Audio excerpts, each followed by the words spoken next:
வாழும் வரை நிழல் என உடன் நான் வருவேனே.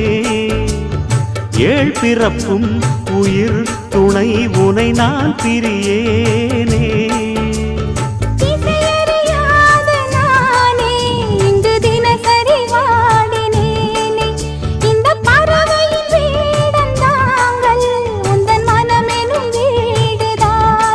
நீண்ட காலம் நேர்ந்த சோகம் நீங்கி போக நானும் தீண்ட யோகம் விளங்கிடும். பூமிக்கொரு வாரம் என்று எண்ணி இருந்தேன், பூமுடிக்க யாரும் இன்றி கண்ணி இருந்தேன். சொந்தமின்றி பந்தமின்றி நானும் இருந்தேன்.